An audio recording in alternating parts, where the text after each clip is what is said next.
Leyes en el aire, justicia en la tierra y alumnos en la radio.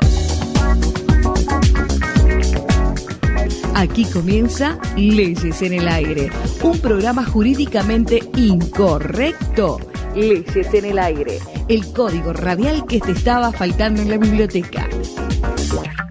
Leyes en el aire.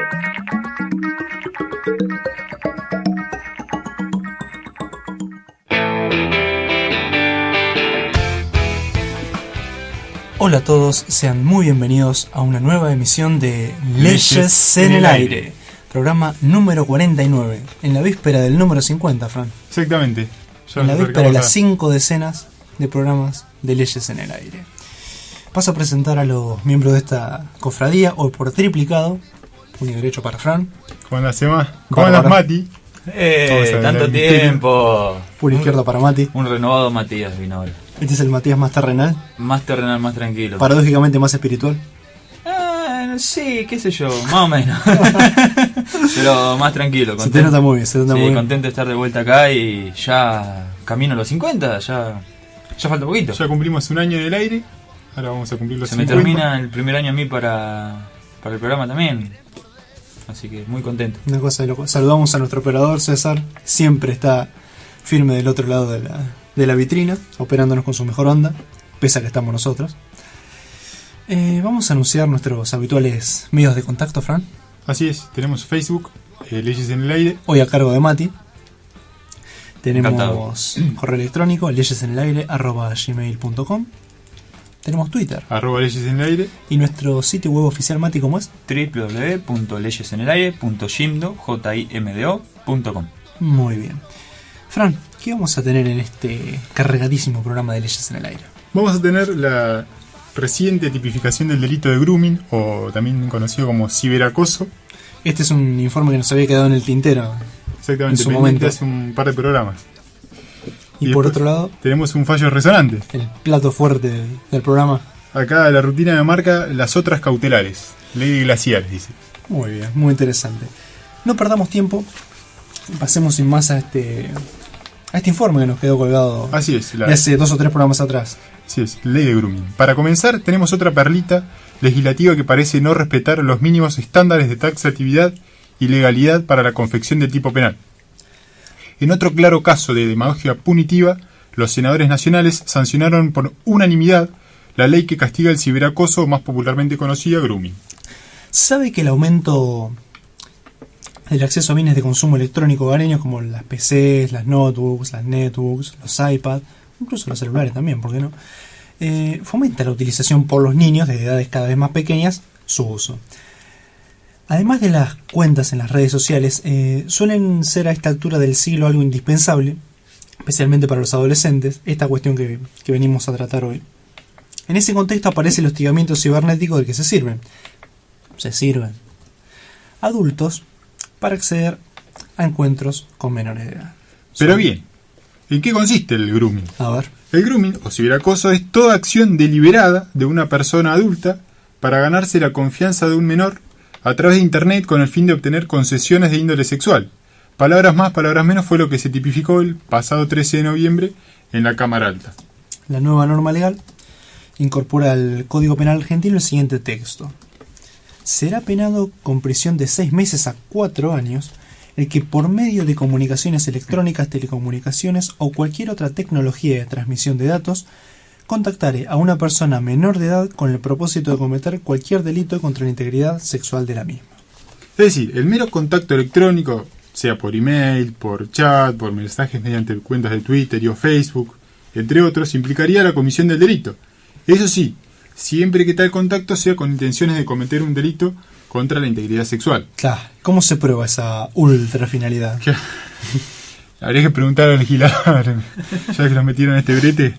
Parecería ser que es necesario un principio de ejecución del delito contra la integridad sexual.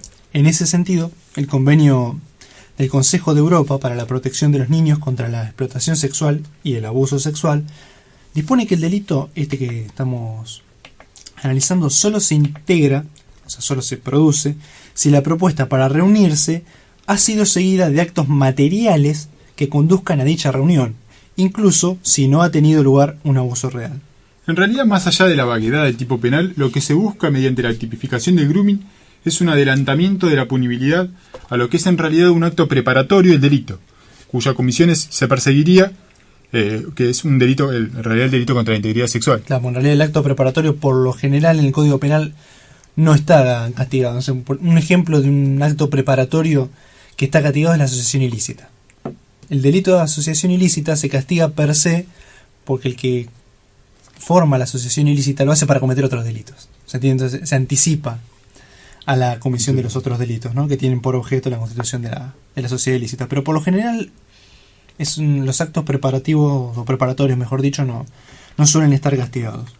En este punto, varios penalistas advierten que la actual redacción que se sancionó permite el concurso material del delito de grooming con otros delitos contra la integridad sexual de los menores, como por ejemplo el abuso sexual gravemente ultrajante. Perdón, sometimiento sexual gravemente ultrajante. Por otro lado, la escala penal que se estipula para este nuevo tipo penal es de 6 meses a 4 años.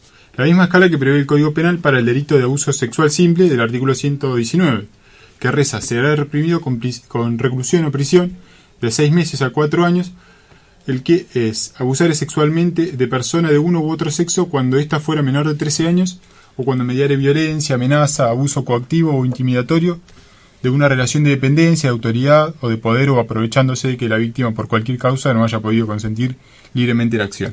Es decir, se estaría equiparando el castigo de quien cometió un abuso sexual con el que solamente tomó contacto electrónico con un menor. Exactamente. Además, en la nueva ley no se estipula, a diferencia del 119, una edad mínima, por debajo de la cual se entendería que el menor ha sido efectivamente afectado en su consentimiento. Tampoco se hace mención al engaño o ardid que pudiera sufrir el menor al contactarse electrónicamente con un mayor sin saberlo. ¿Qué queremos decir con esto? Bueno, que un menor de, 15 o 16 años, por ejemplo, que tome contacto con otra persona de 18 y luego un intercambio prolongado de mensajes con, entre comillas, contenido sexual y por alguna red social, ese menor podría decidir denunciarlo por ciberacoso, ¿no? El joven, la joven, lo que quieran ustedes, ante esa hipotética situación quedaría indefenso. ¿Son esos los casos que se buscan criminalizar? Porque digo, no hay mucha diferencia de edad entre un chico de 16 y uno de 17. El caso estaría contemplado. En realidad creemos que no, que esa situación, no es el objetivo de esta norma. Pero están abarcados por el tipo penal. Claro. Y es al legislador al que le incumbe reducir la amplitud de los tipos penales. Y recordemos el máximo de taxatividad. Claro. Este proyecto nació en la Cámara de Senadores y se le habían introducido modificaciones en la Cámara de Diputados, pero fueron desechadas por la Cámara Alta al insistir con el proyecto original. Así es, las reformas introducidas dejaban al ciberacoso así. Era penada con prisión de 3 meses a 2 años la persona mayor de edad que por medio de comunicaciones electrónicas, telecomunicaciones o cualquier otra tecnología de transmisión de datos le requiriera de cualquier modo a una persona menor de 13 años que realizase actividades sexuales explícitas o actos de connotación sexual o le solicite imágenes de sí misma con contenido sexual. Lo de 13 años es porque una persona menor de 13 años para el Código Penal de ninguna manera puede prestar su consentimiento para una relación de índole sexual. O sea, lo que se buscaba originariamente era ser coherente con el... Claro, no existe el consentimiento. Claro, con las distintas disposiciones del Código Penal. Por eso decimos que el actual tipo penal dice un menor de edad, pero no aclara de qué edad. O sea, quiero decir, un menor de 13 años sí es menor de edad, pero un chico de 17 años también es menor de edad. ¿Se entiende lo que quiero decir? Según la tipificación, o sea, según el tipo que había propuesto la Cámara de Diputados, la misma pena se iba a aplicar a personas mayores de edad que realizaren las acciones previstas en el párrafo anterior con una persona mayor de 13 y menor de 16 años cuando mediara engaño, ahí estaba contemplado, abuso de autoridad o intimidación. Por último, queda muy poco claro si el delito es de acción pública, es decir, perseguido de oficio por los funcionarios del Ministerio Público Fiscal, o dependiente de instancia privada, como son todos los otros delitos contra la integridad sexual. ¿Qué significa esto? En un caso de un abuso sexual, por ejemplo, una violación, un sometimiento sexual, prostitución... Sí, bueno, prostitución de 18 no tanto. Pero, en fin, en el caso específico del abuso sexual, un fiscal no puede iniciar por sí mismo una causa contra el presunto abusador. La propia víctima tiene que instar a la acción. Instar significa ir a hacer la denuncia, sí. Fiscal, vaya a investigar. Y de ahí en más, el fiscal se encarga de todo. En este caso no queda claro. ¿Se entiende? Así podría darse el caso de que el delito de grooming sea interpretado como de acción pública y el delito cuya finalidad se persigue con el contacto dependiente de instancia privada, con lo cual le sumaríamos a las anteriores críticas las complicaciones procesales del caso. La Asociación por los Derechos Civiles Vía Libre, mediante un comunicado, expresó lo siguiente: la tipificación del mero contacto constituirá en la Argentina la inauguración de un nuevo tipo de delito criminal, que es el que inventó George Orwell, ¿te acordás? En 1984. Famosa novela. ¿Por qué dicen esto? Porque se adelanta la punibilidad de la intención, un elemento subjetivo que es muy difícil de determinar. Si un adulto contacta a un menor, ¿cómo puede probar sus intenciones? Por otra parte, concluyen que una vez que el menor ha sido contactado, da lo mismo seguir adelante y abusarlo, pues la pena es la misma. Claro. El proyecto peca de una técnica legislativa penal tan pobre que ni siquiera incorpora la repetida salvedad de fijar que esa pena se aplicará siempre que el hecho no constituya un delito más severamente penado. O sea, ni siquiera es un tipo penal subsidiario, residual. Exactamente. Sino directamente, vamos por todo, dijo. Y la mar en coche. Así las cosas con este tipo penal que ojalá dentro de muy poquito lo borren. Esperemos que haya sido un mal día en el Congreso de la Nación y desaparezca prontamente. Vamos a pedirle a César que nos dé un minuto de respiro para tomar un poquito de agua, y cuando volvamos tenemos el plato fuerte de la tarde. Esto es Leyes en el Aire. Estás escuchando Leyes en el Aire.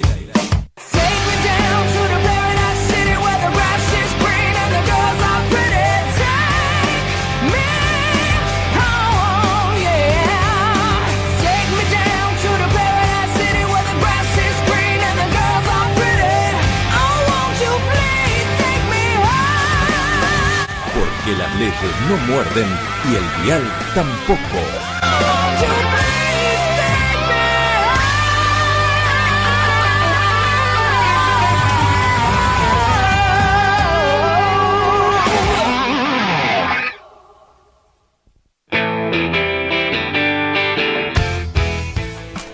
Y ahora sí. Y sí, ahora que me fui de las cursadas Forever and Ever, me pintó la nostalgia y a modo de homenaje a lo que ya nunca más voy a vivir, gracias a Dios, se me ocurrió hacer un informe sobre este temita que entró para el segundo parcial de ambiental, mi último parcial. Me refiero a la ley de glaciares. Justo es admitir que la idea de este informe es muy anterior a este glorioso acontecimiento, puesto que la misma surgió hace 8 meses atrás, más o menos, cuando el excelente profesor de filosofía Ricardo Forster publicó una nota en el diario Página 12 que se llamaba En elogio y defensa de los árboles de Buenos Aires. ¿Y qué tiene que ver esto con la ley de glaciares? Nada. Bueno, resulta que en Infobae, el secretario de Juventud del PRO, un tal Nicolás Pechersky, le salió a contestar a Forster con otra nota. ¿Por qué él? Porque Forster se quejaba de los árboles que el gobierno de la ciudad arrancó para hacer el Metrobús. Resulta que, dado que Infobae da esa maravillosa posibilidad de comentar las notas, hubo un furioso anticaquista digital que dijo que Forster era incoherente porque defendía a Cristina, que no había dejado entrar en vigencia la ley de bosques y había vetado la ley de glaciares. Como no soy prejuicioso, en vez de pensar, este buen usuario anónimo está mal informado, salí a corroborar sus afirmaciones.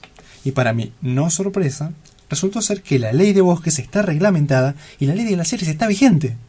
Ese usuario anónimo estaba muy mal informado, claramente. Y como todo esto lo averigüé antes de hacer ambiental, decidí guardar la data para cuando llegase la ocasión. O sea, ahora. Exacto.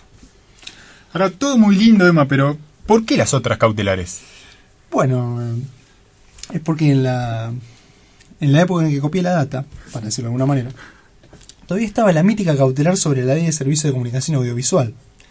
Como a partir de ahí todos supimos lo que era una medida cautelar, me pareció bueno hacer un informe sobre otras medidas cautelares que también ningunean al Congreso estén frenando la plena vigencia de leyes dictadas por el Congreso. Pero bueno, ese informe quedará en otro caso para el año que viene, porque ahora vamos a hablar de la ley de glaciares. Así es. La problemática de los glaciares tomó estado público con los 30 del Ártico. No, mucho antes, Fran.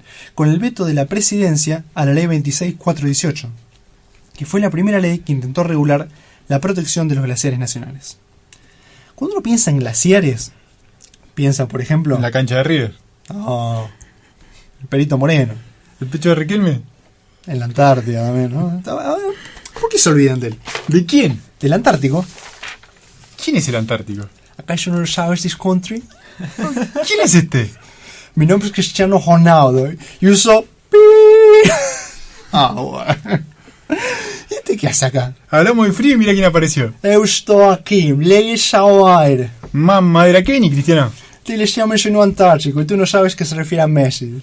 Ah, Messi es el Antártico. ¿Y vos qué sos, Aurorita? Eu sou o melhor jogador do mundo. Sí, claro, jugaste un repechaje para entrar al Mundial por la ventana después de llorarle a la FIFA que no te toque con Francia. Eso lo dices de envidia. Todo es mi envidia. ¿Por qué te envidian, Cristiano? Por ser guapo, por ser rico, por ser un gran jogador. Otra explicación no tengo. No existe otra explicación. ¿Y por qué lo bardeás a Messi? Porque se robó mis balones de oro. ¿Y eso no se envidia? ¿Tú sabes por qué Messi no canta o himno? ¿Por? Porque un España es instrumental. un poquito fuerte la declaración de Cristiano, me parece. Está perfecto. Vos querés bardear a la pulga de hielo polar, como bardealo. Hacé lo que quiera. Te sigue teniendo de hijo en el Barça y en la selección. Un melhor soy yo, en todos aspectos. ¿Sabes qué, Cristiano? Tenés razón. No tenemos ni tu facha, ni tus autos, ni tus mujeres. Pero ¿sabes por qué no te envidiamos? ¿Por qué? Porque teniendo la misma edad que vos, nunca consumimos prostitución. ¡No! Ni mucho menos dejamos embarazada a una prostituta.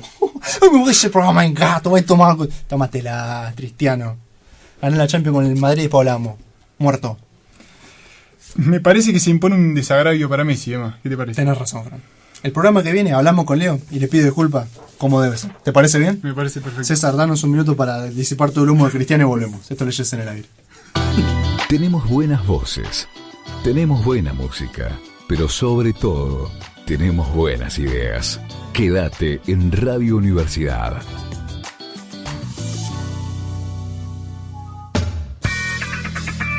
Si tu vocación se orienta al estudio del medio ecológico, las sociedades que lo habitan y los territorios, paisajes, lugares o regiones que forman al relacionarse entre sí, si te interesa la realización de la gestión integral de emprendimientos en turismo o la promoción de nuevas rutas turísticas, analizando los recursos turísticos necesarios para su explotación y equilibrado desarrollo, 11 carreras te esperan en el Departamento de Geografía y Turismo. Informate en www.uns.edu.ar. Radio Universidad está donde vos estás, por AM 1240, por internet, a través de www.uns.edu.ar.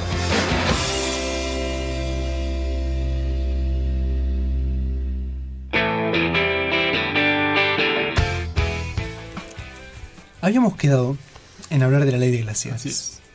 Le dijimos que la primera ley fue la 26418, cuyo impulsor fue el periodista y ahora exdiputado Miguel Bonazo, que hasta el veto presidencial estaba afiliado al Frente para la Victoria y luego él mismo se enojó y se fue a Nuevo Encuentro. Así es, suele decirse que Cristina vetó esta ley por el artículo 2, que habla del área periglaciar, pero en realidad no es así. Y basta con leer los fundamentos del decreto presidencial que vetó la ley 26418. El decreto lleva el siguiente encabezado: Política Ambiental Nacional, decreto 1837/2008. Dice: obsérvese el proyecto de ley registrado bajo el número 26.418. Este decreto lleva fecha 10 de noviembre de 2008. Vamos a leer los considerandos que nos parecen más importantes. Que por el proyecto de ley registrado bajo el número 26418 se procura establecer los presupuestos mínimos para la protección de los glaciares y el ambiente periglaciar, con el objeto de preservarlos como reservas estratégicas de recursos hídricos y proveedores de agua de recarga de cuencas hidrográficas. Que a través de los artículos 3, 4 y 5 del mencionado proyecto de ley se crea el Inventario Nacional de Glaciares, donde se individualizarán todos los glaciares y geoformas periglaciales que actúan como reservas hídricas existentes en el territorio nacional, con toda la información necesaria para su adecuada protección, control y monitoreo. Que al respecto, como bien ha señalado el Ministerio de Relaciones Exteriores, Comercio Internacional y Culto, la gran mayoría de los glaciares que están ubicados en el territorio continental argentino se encuentran en las adyacencias del límite internacional con la República de Chile, en áreas que se encuentran aún pendientes de demarcación, y la inclusión o exclusión de glaciares en el inventario puede tener efectos en relación con los trabajos de demarcación en curso. O sea que el primer fundamento del veto es no tener un bardo cartográfico como Chile. Exactamente. Mira vos. Sigue, que el artículo 6 del proyecto de ley prohíbe en los glaciares las actividades que puedan afectar su condición natural o que impliquen su destrucción o traslado o interfieran en su avance. En particular las siguientes. A. La liberación, dispersión o disposición de sustancias o elementos contaminantes, productos químicos o residuos de cualquier naturaleza o volumen. B. La construcción de obras de arquitectura o infraestructura con excepción de aquellas necesarias para la investigación científica. C. La exploración y explotación minera o petrolífera, incluyendo en dicha restricción aquellas que se desarrollen en el ambiente periglacial saturado en hielo. Y D. La instalación de industrias o desarrollo de obras o actividades industriales.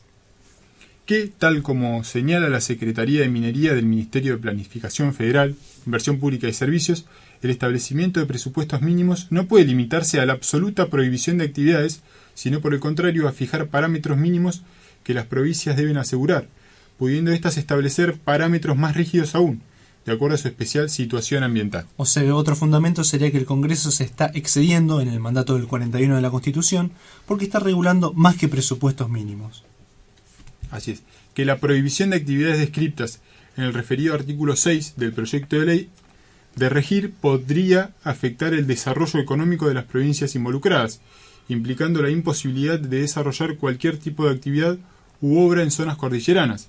En ese sentido, la prohibición de construcción de obras de infraestructura no toma en cuenta que muchas de ellas tienen carácter público y son de uso comunitario, como los pasos fronterizos. Hasta acá venía bien el decreto, ¿no? Porque se refería más que nada a los incisos B y D que ya les mencionamos, el de la construcción de obras de arquitectura, bla bla bla, y la instalación de desarrollo de industria de actividades industriales. Hasta ahí venía bien la cuestión. Lástima que este decreto siga así. Y la prohibición de la exploración y explotación minera o petrolífera, incluyendo en dicha restricción a aquellas que se desarrollan en el ambiente periglaciar saturado en hielo, daría preeminencia a los aspectos ambientales por encima de actividades que podrían autorizarse y desarrollarse en perfecto cuidado del medio ambiente. Si esto no es lobby minero, yo la verdad no entiendo más nada. Minería con cuidado perfecto del medio ambiente. Seamos buenos. Y sigue, que en virtud de que la Ley General del Ambiente, la número 25675, prevé el sistema de evaluación de impacto ambiental previo a la autorización de toda obra o actividad susceptible de degradar el ambiente, la prohibición contenida en el artículo 6 del proyecto de ley sancionado resulta excesiva, no pudiendo constituir válidamente parte de un presupuesto mínimo ambiental. O sea, como existe la evaluación de impacto ambiental, la prohibición es excesiva. Che, no será un poquito mucho, muchachos. Ustedes están excediendo por ahí con el decreto. ¿De onda? Que el referido artículo 15 del proyecto de ley, toda vez que pretende someter a las actividades en ejecución a una nueva auditoría ambiental a resultas de la cual podría disponerse el traslado o cese de la actividad, no pondera que cada actividad en ejecución en las provincias involucradas pasa por las evaluaciones y autorizaciones ambientales pertinentes previo a entrar en ejecución y es objeto de monitoreo constante por parte de las autoridades ambientales provinciales.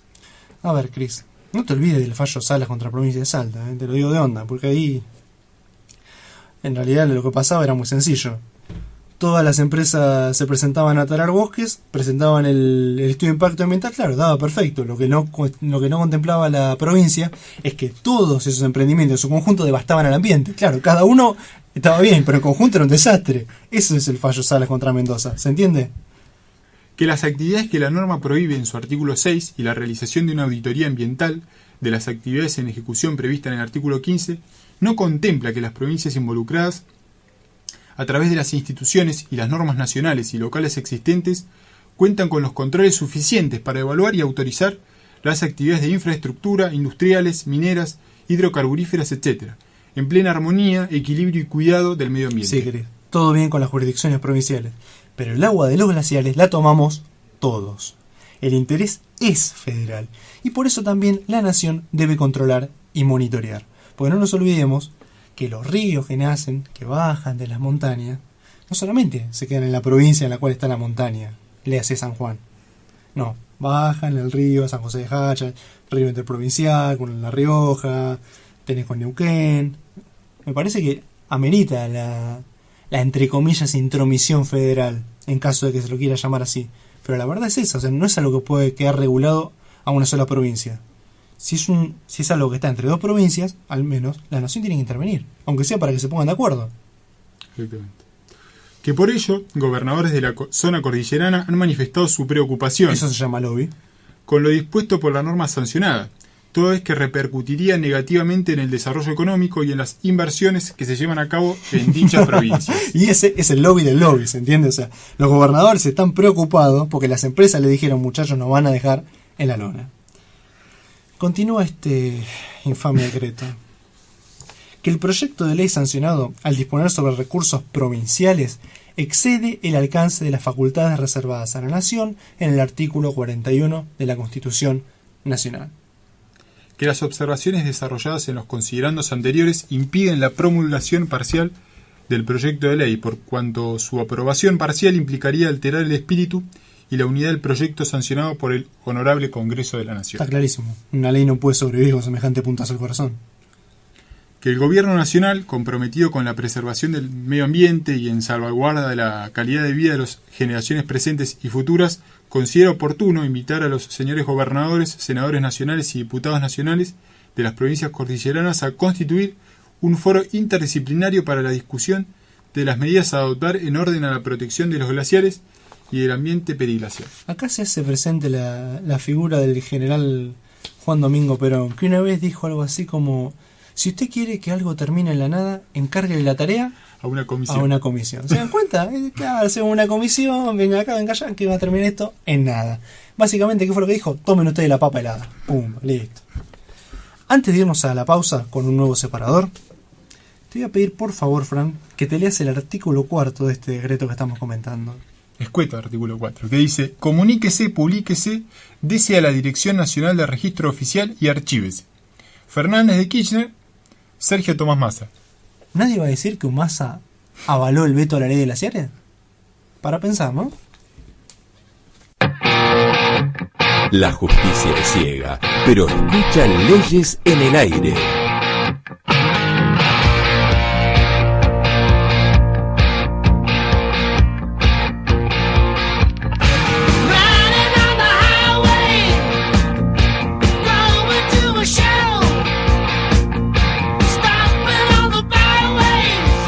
Leyes en el aire, un programa de hecho y de derecho.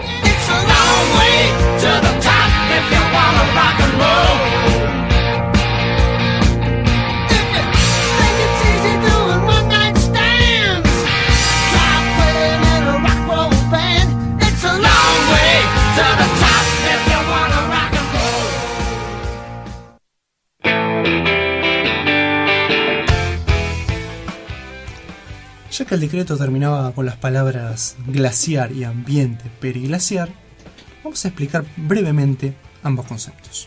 ¿Qué es un glaciar? Si bien existen muchas definiciones de glaciar, en pocas palabras podría decirse que un glaciar es un cuerpo permanente de hielo, formado en la superficie terrestre por la acumulación, compactación y recristalización de la nieve, que muestra señales de movimiento por acción de la gravedad. Es decir, lo que dijimos primero, o sea, un cuerpo permanente de hielo, formado en la superficie terrestre. Lo que dijimos segundo. Exactamente, y que muestra señales de movimiento. Lo que dijimos tercero, 1 más 2 más 3, glaciar. Listo. Aclarando un poquito más los conceptos, podemos decir lo siguiente. Los glaciares están hechos principalmente de hielo, pero también forman parte del cuerpo de un glaciar la nieve, el aire, el agua y los restos de roca o detritos contenidos o transportados por el hielo. Cuando nos referimos a un cuerpo de hielo permanente, nos referimos a escalas de tiempo humanas, décadas, siglos, etc. Queda claro que los glaciares no son realmente eternos y pueden variar en forma drástica en periodos relativamente cortos de algunas décadas o siglos. Todos los glaciares tienen su origen en la superficie terrestre, pero pueden posteriormente extenderse hacia el mar u otros cuerpos de agua. Las enormes extensiones de hielo que cubren el Polo Norte en el Océano Ártico no son glaciares. Atención, el Polo Ártico no es un glaciar. En general se dice que para ser considerado un glaciar, un cuerpo de hielo debe mostrar algún tipo de movimiento. Por eso no importa que Riquelme esté lento. Claro.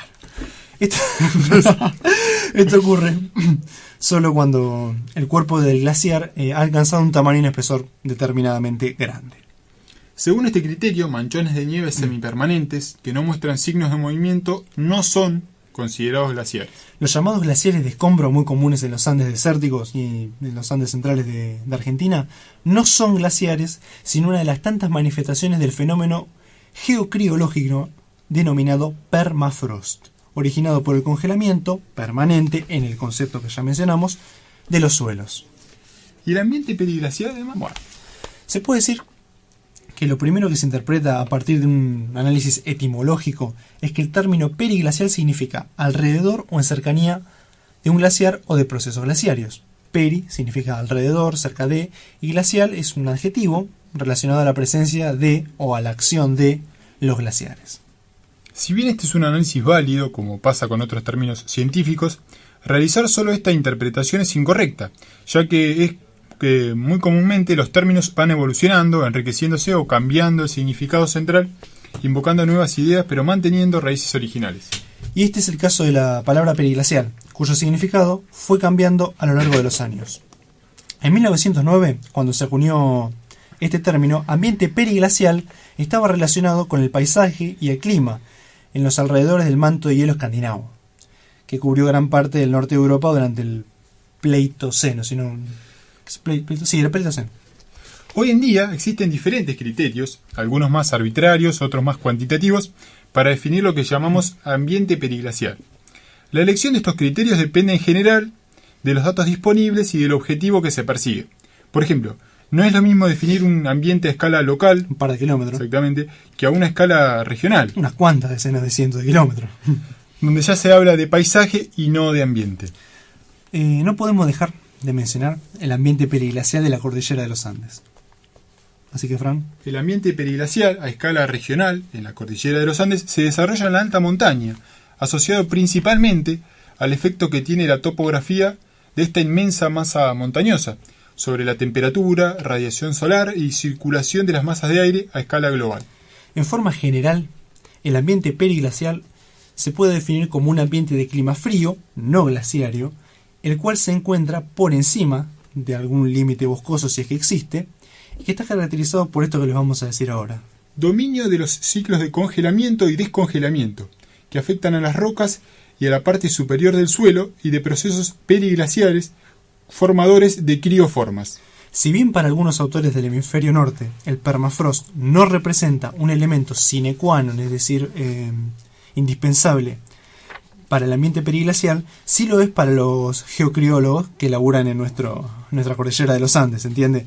Habíamos dicho que el concepto periglacial es relativo. Bueno, en el caso de Argentina, nosotros que tenemos una cordillera bastante extensa, el permafrost sí es parte del ambiente periglacial. Por eso hay que mencionarlo y especificarlo claramente.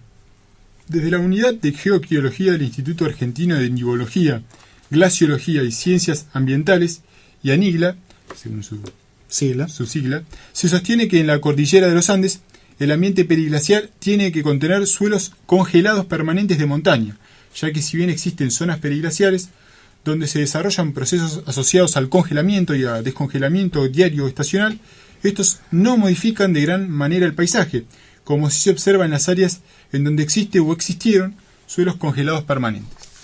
Por lo tanto, el ambiente periglacial de los Andes está definido no solo por un clima frío bajo cero, sino también por procesos y características geomorfológicas, como son la presencia de suelos congelados en forma permanente y la acción intensa de los ciclos de congelamiento y descongelamiento. Ahora, para finalizar, hablaremos de la situación actual en Argentina. Al julio de 2012 más o menos, Un la año y época medio. del fallo. Exactamente. Argentina es uno de los pocos países del mundo que cuenta con varios miles de kilómetros cuadrados de glaciares y permafrost de montaña en su territorio. Según unos cálculos aproximados, Sudamérica tendría cerca de 25.500 kilómetros cuadrados cubiertos de glaciares, con un 75% del área total ubicada en Chile, y siendo nuestro país el que ocupa el segundo lugar, después del mencionado país trasandino, con cerca del 15% del área total de glaciares sudamericanos. Estos porcentajes colocan tanto a Chile como a la Argentina en una posición privilegiada con respecto a otros países, pero también les otorgan un mayor grado de responsabilidad para el estudio, monitoreo y protección de los glaciares en esta región del planeta. Bien. Sin embargo, a pesar de la gran extensión de hielo que existe en nuestro país y su clara importancia socioeconómica, geopolítica, ambiental y científica, el conocimiento actual sobre los glaciares y el ambiente periglacial en Argentina es muy limitado, Si bien en las últimas décadas se ha avanzado significativamente en el estudio de nuestros cuerpos de hielo, aún hoy solo un puñado de sitios han sido analizados en detalle. Por eso el relevamiento, esta especie de encuesta que se quiere, este estudio que mandaba a hacer la primera ley que intentó proteger a los glaciares, era visto positivamente, porque era una forma más de fomentar este relevamiento.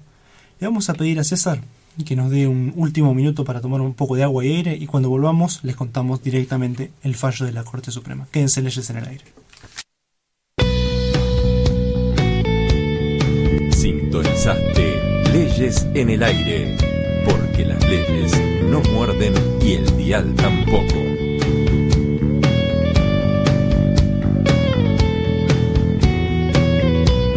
Someone falls to pieces, sleeping all alone. Someone kills the pain.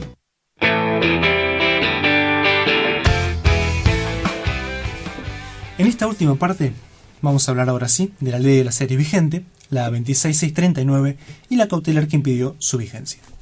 Como Bonazo se enojó feo, fue el entonces senador porteño Daniel Filmus quien impulsó una nueva ley de glaciares que fuera del agrado presidencial.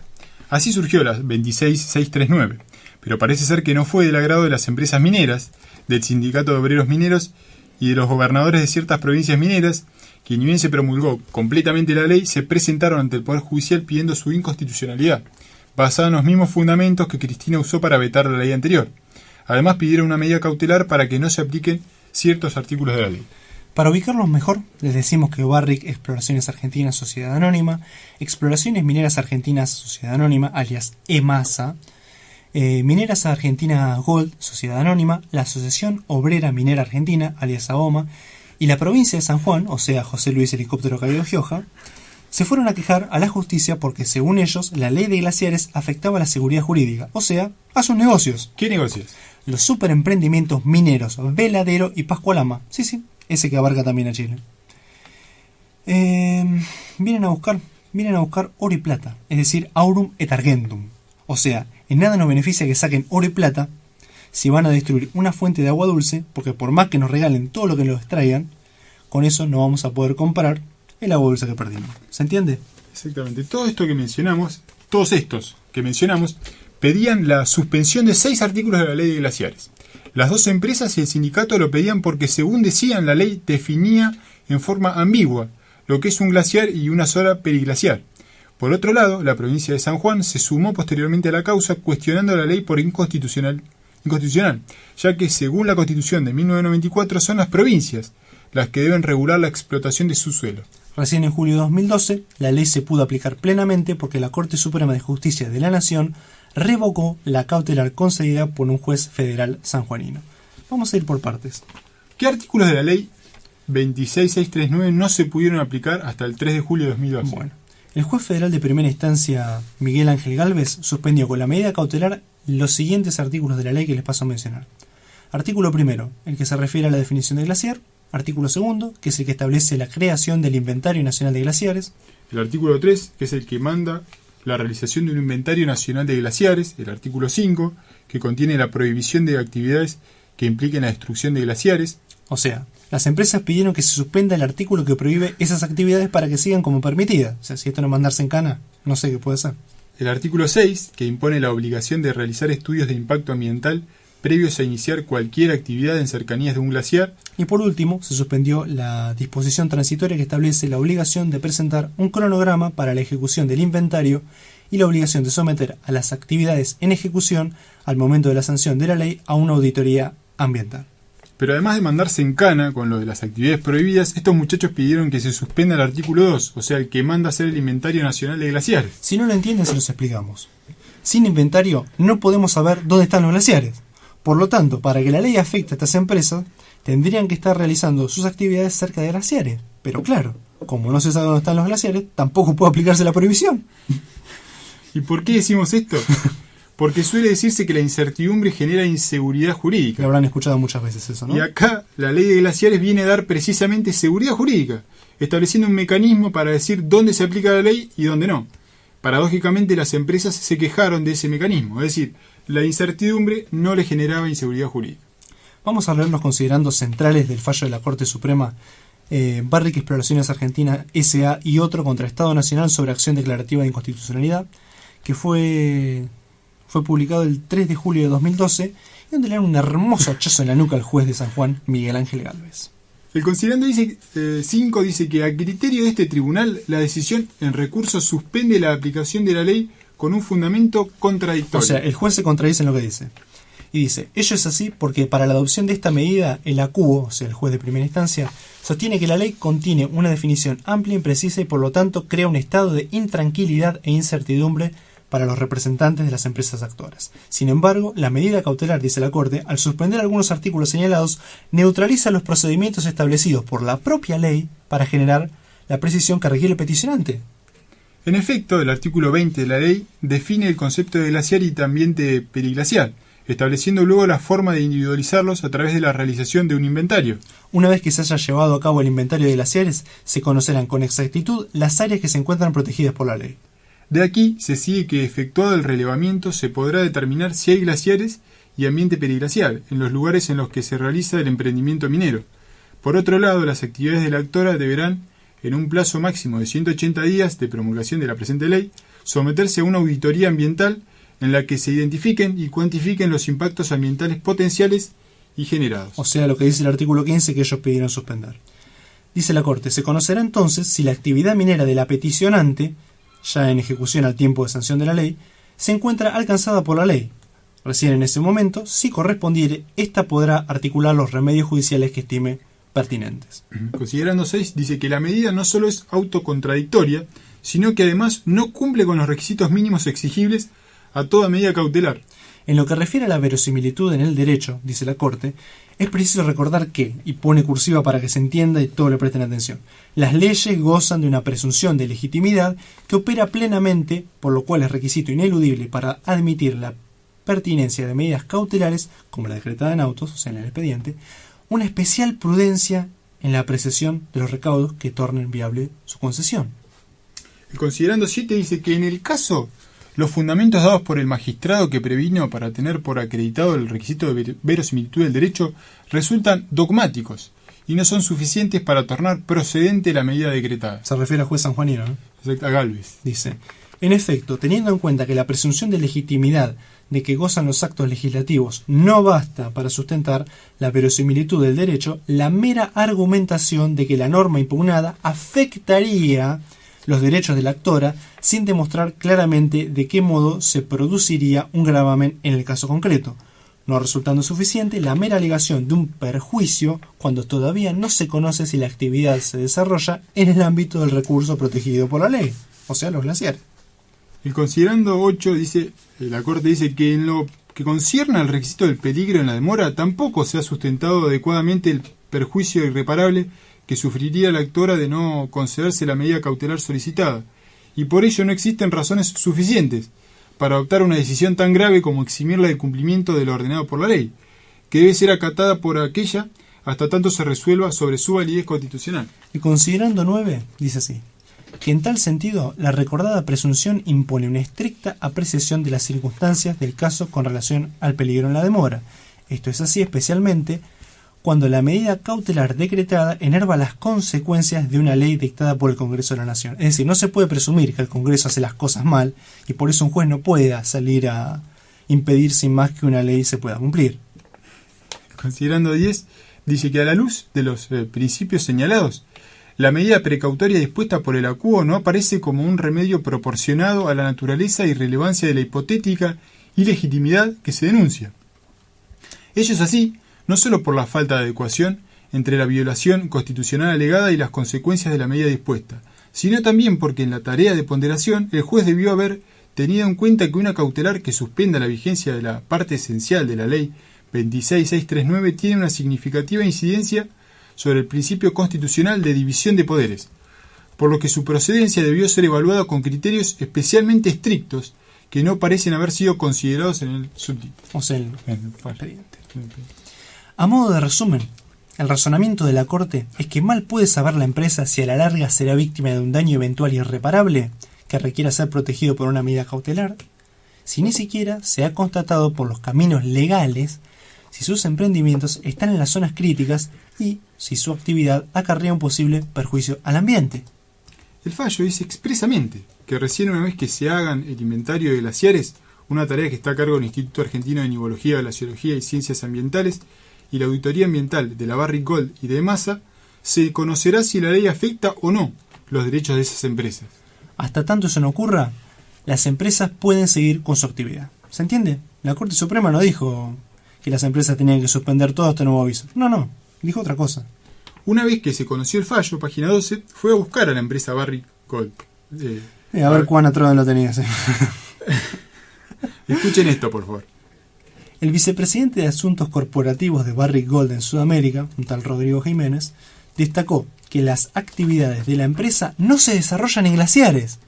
Si bien se excusó de opinar sobre el fallo porque todavía lo estaban estudiando, el responsable de la compañía aclaró que Barrick cumple con todos los requisitos y tiene todas las aprobaciones ambientales, incluyendo la legislación provincial para la protección de glaciares de la provincia de San Juan. Estamos legalmente facultados para continuar nuestras actuales actividades sobre la base de aprobaciones existentes, dijo Jiménez. Mira vos. Aunque el proyecto aún no fue auditado ni la zona fue relevada por el organismo encargado de hacer el inventario de glaciares.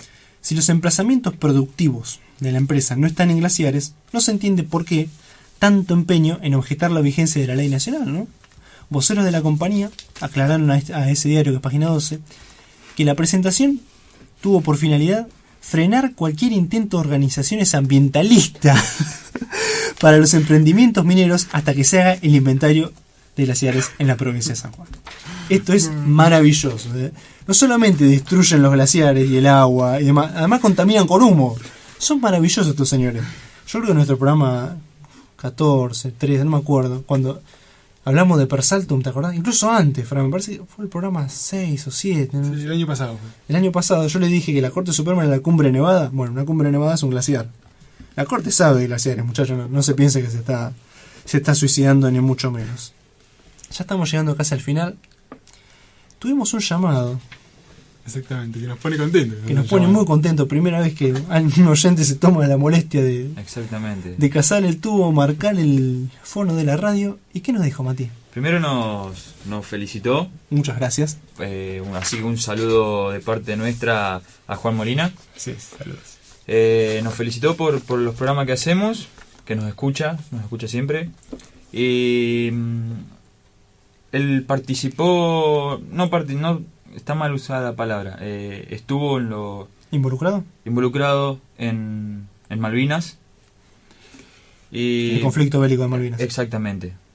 Y hay una ley, si no mal recuerdo, la 126/97, sobre el tema de los soldados y civiles y las pensiones. Uh-huh. Que hasta lo que él tenía entendido está vigente, pero no se está cumpliendo. Bien. O sea, como pasa con muchas leyes o con gente que sirve, le están dando vueltas y vueltas y vueltas. Así que nos pidió, él se va a comunicar con nosotros vía correo para explicar bien cuál es su situación. Cuál es su situación. ¿Es un decreto provincial? Exactamente, de la provincia de Buenos Aires. O sea, el decreto también, el de convocado es el 688/82. Bien. Se va a comunicar con nosotros y por ahí estaría bueno hablar y invitarlo. Bueno, ya sí tendremos algún tiempo. Muy bien, vamos a asumir desde ya. Primero agradecemos. Sí, le agradecemos mucho. La verdad nos pone muy bien. Para terminar el año esto fue creo que lo mejor que nos pasó. Y es un buen tema para analizar. Ya verdaderamente. Es un buen tema, bien que fue un tema muy importante. Bien. Hoy tuvimos retaguardia legislativa, la cuestión relativa al grooming, tuvimos los fallos resonantes, con esta cuestión de la cautelar, con la ley de glaciares, Barrick y la mar en coche. Vamos a recordarles rápidamente nuestros medios de contacto: Facebook, Leyes en el Aire, Twitter, @leyesenelaire. Nuestra dirección de correo electrónico es leyesenelaire@gmail.com y nuestro sitio web oficial es leyesenelaire.jimdo.com. Les agradecemos muchísimo que nos hayan acompañado el día de hoy. Los vamos a dejar con un tema de una banda que a mí me encanta, que es Diren Grey. El tema se llama Karasu y se lo voy a dedicar a una chica que lo anduvo pidiendo la semana, pero no voy a revelar su nombre, sino que lo voy a revelar la semana que viene. Un enigmático. Enigmático. No queda más que decirles que esto fue Leyes en el aire. Sintonizar de conformidad será justicia.